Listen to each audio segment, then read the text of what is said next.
গিটের উপর এর আগের ভিডিওতে আমি অনেক ডিটেলসে গিটের কনফিগার করা থেকে গিটের ইনিশিয়ালাইজ করা এবং তারপর গিটটা কি করে চালাতে হবে পুরো কাজটা পুরো করে দেখিয়েছি। তো সেখানে ডিটেলসে আছে কি করে ফাইল অ্যাড করব, কি করে ফাইল কমিট করব, সেই ডিটেলসগুলো পুরো আছে। কোনো ভুল হয়ে গেলে সেগুলো কি করে রেকটিফাই করব, তাছাড়া স্টেজিং এরিয়া থেকে কি করে বাদ দিতে হবে, কমিটে ভুল হয়ে গেলে কি করে কি করতে হবে, সেসব ডিটেলস পুরো আছে। তো আজকের মেইন উদ্দেশ্য হচ্ছে গিটের সাথে কি করে গিট হাবের কানেকশনটা করব, তারপর আলটিমেটলি গিটে আমার যে কাজটা আমি করেছি সেই কাজটা কি করে গিট হাবে তুলবো এবং গিট হাব থেকে কাজটাকে নামিয়ে কি করে কাজ করব।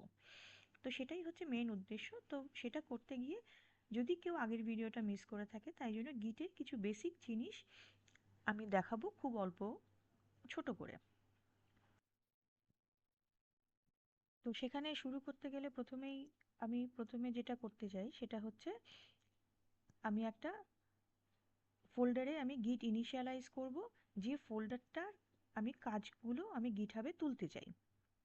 সেটা একটা এক্সিস্টিং ফোল্ডার হতে পারে যেটার কাজগুলো আমি গিটহাবে তুলতে চাই, অথবা কোনো একটা নতুন ফোল্ডার করে সেটাতে আমি এমন কাজগুলো রাখবো যেগুলো আমি গিটহাবে তুলতে চাই।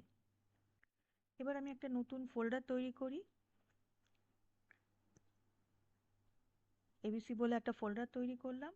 এবার এই ফোল্ডারে ঢুকবো, এবার আমি করব গিট ইনিট।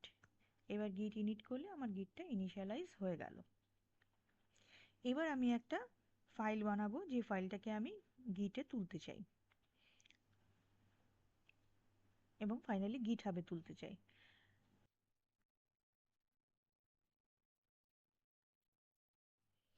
এই ফাইলে আমি এই একটাই লাইন লিখলাম, সেভ করে বেরিয়ে এলাম। এবার এটা আমার ওয়ার্কিং ডিরেক্টরিতে আছে। এবার এটাকে আমাকে স্টেজিং এরিয়াতে পাঠাতে হবে, যেটা একটা ইন্টারমিডিয়েট ডিরেক্টরি, এটার পরে কমিট করতে হয়। এগুলো সব গিটের ভিডিওটা দেখলে সব পরিষ্কার হয়ে যাবে। এটা হলো গিট হলো, এবার এটা স্টেজিং এরিয়াতে পৌঁছে গেছে। এবার আমি যদি গিট স্টেটাস করি তাহলে বোঝা যাচ্ছে এখনো কোনো কমিট করিনি, স্টেজিং এরিয়াতে আছে। এবার আমাকে গিট কমিট করতে কি করতে হবে, গিট commit only one line message. তো অনলি ওয়ান লাইন মেসেজ আছে এই প্রোগ্রামটাতে, আমি সেই মেসেজটা দিয়ে এই কমিটটা করছি। তাহলে এখানে আমার কমিট হয়ে গেল। এবার গিট লগে গেলে আমি দেখতে পাবো আমার কি কমিট হয়েছে। তাহলে আচ্ছা, অনলি লেখা হয়নি, ওয়ান ওয়ান লাইন মেসেজ, এটাকে রেকটিফাই করাই যায়।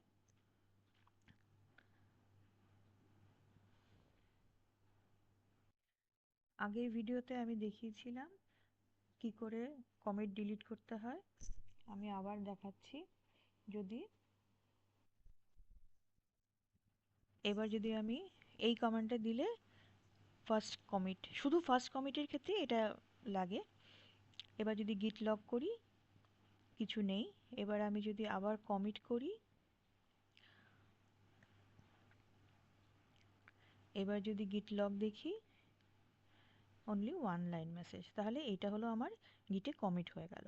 এইবার এটা আমার গিটের একটা ফার্স্ট ইনিশিয়াল একটা ফোল্ডার, একটা ফাইল যার মধ্যে যেটাকে আমি কমিট করেছি, এটা আমার লোকালে এখন অবধি আছে। এইবার গিট হাবে আমার যে অ্যাকাউন্টটা আছে তার সাথে আমাকে এই গিটটাকে কানেক্ট করতে হবে।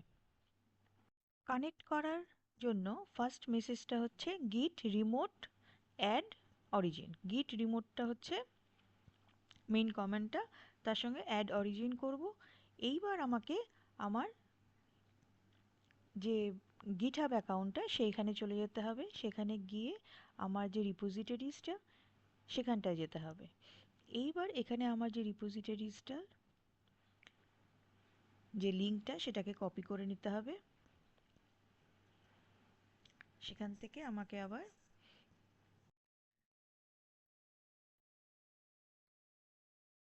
গিট রিমোট অ্যাড অরিজিন, তারপর এখান থেকে আমি পুরো আমার যে ইউআরএলটা ছিল সেটা নিয়ে এসেছি, তারপর হচ্ছে ডট গিট, সেটা দিলে আমার এই কানেকশনটা হয়ে গেল। আর সেটা ভেরিফাই করব আমি হচ্ছে গিট রিমোট মাইনাস ভি দিয়ে, তাহলে আমার কানেকশনটা হয়ে গেল। এটা মানে হচ্ছে ভিতে কোনো এরর দেখায়নি, ঠিকঠাক দেখিয়েছে, তার মানে হচ্ছে এখানে আমার কানেকশনটা হয়ে গেছে। এবার আমি দেখে নিই আমার ব্রাঞ্চ কি আছে।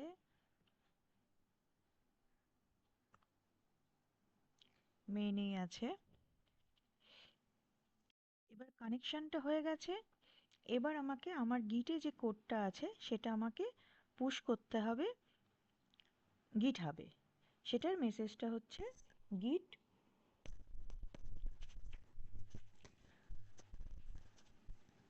পুশ ফার্স্ট টাইমের জন্য -u অরিজিন মেন। গিট পুশ -u অরিজিন মেইন এই কমান্ডটা দিলেই একটা পপআপ আসবে, তাতে একটা ওয়েবসাইটে যেতে বলবে, সেটা হচ্ছে https://github.com login device। সেটাতে যদি আমরা যাই তাহলে এখানে এসে আমাকে ডিভাইস অ্যাক্টিভেশনের একটা মেসেজ দেবে। তো সেখানে যদি যাই, সেখানে আমার যে আগের কমান্ডটা ছিল git push -u origin main, এটাতে আমার একটা কিন্তু কোড এসছিল, যাতে আমার এই মেশিনটার সাথে আমার যে গিট হাবের যে অ্যাকাউন্টটা আছে সেটার সাথে একটা লিঙ্ক হয়।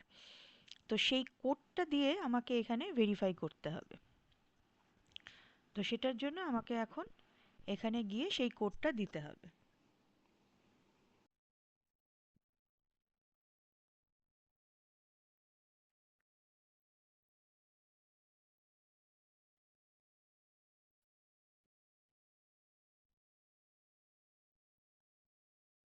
কোডটা দেয়া হয়ে গেছে। এবার এখানে এসে অথরাইজ গিট ইকোসিস্টেম, এবার পাসওয়ার্ড দিতে হবে। পাসওয়ার্ড দিলেই এটা কিন্তু সেভ। এবার আমার টার্মিনালে এরকম দেখাচ্ছে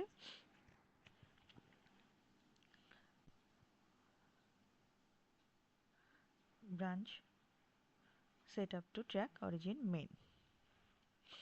এবার যদি আমি আমার গিটহাব অ্যাকাউন্টের যে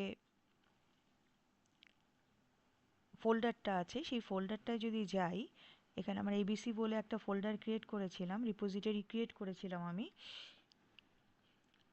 সেই রিপোজিটরিটা যদি আমি যাই তাহলে দেখতে পাবো আমার hw.py আছে। এখানে যদি আমি ক্লিক করি তাহলে এই কন্টেন্টটাও দেখা যাবে। তাহলে এইভাবে আমি কিন্তু পুশ করলাম আমার লোকাল মেশিন থেকে গিট হাবে। এটা কিন্তু আমি গিট হাবে দেখছি, গিট হাবে আমি গিট থেকে গিট হাবে পুশ করলাম। এবার নেক্সট টাইম থেকে যখন কোনো আমি কাজ করব তখন গিট পুল করব। গিট এরপর থেকে প্রত্যেকটা স্টেজে আমি যেটা করব সেটা হচ্ছে গিট পুল, তারপর যা মডিফাই করার করব, যা কাজ করার করব করে, তারপর গিট অ্যাড, অ্যাড করলে স্টেজিং এরিয়াতে যাবে, তারপর গিট কমিট করব, গিট কমিট করার পর তারপর গিট পুশ করব। তখন কিন্তু শুধু গিট পুশ এইটুকু লিখলেই হবে, গিট পুশ। তখন আর -u অরিজিন মেইন ওইসব লেখার দরকার নেই, শুধু গিট পুশ করলেই হবে। তো প্রত্যেকবার গিট পুল করে কাজ শুরু করতে হবে, তারপর যা করার করতে হবে করে, অ্যাড, কমিট, তারপর গিট পুশ। আবার যখন নতুন করে আবার কাজ শুরু করব তখন আবার গিট পুল। তো এটাই হচ্ছে প্রসেস। এবার ধরে নিই এখানে আমি একটা ফাইলে চেঞ্জ করি। এখানে আমি লিখি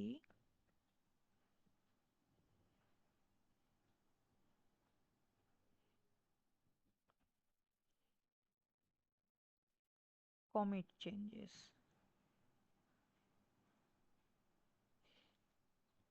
ও নিজে থেকে কমিট মেসেজ দিয়ে দিল, এটা কোপাইলট করছে। তো সেই কমিট মেসেজ দিয়েই ও চেঞ্জ করে নিল। এটা যেহেতু আমি গিট থেকে করিনি, গিট হাবের মধ্যে ডিরেক্ট করেছি, সেহেতু গিট হাব নিজে থেকে একটা কমিট মেসেজ দিয়ে এই কমিটটা করে দিল। তাহলে এইবার আমি যখন আমার মেশিনে গিট থেকে পুল করব, তখন দেখা যাক কি হয়। এবার আমি এখানে এসে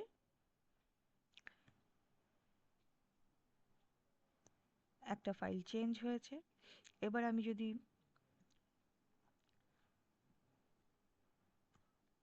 এখানে কিন্তু চেঞ্জ ফাইলটা আমি দেখতে পাচ্ছি।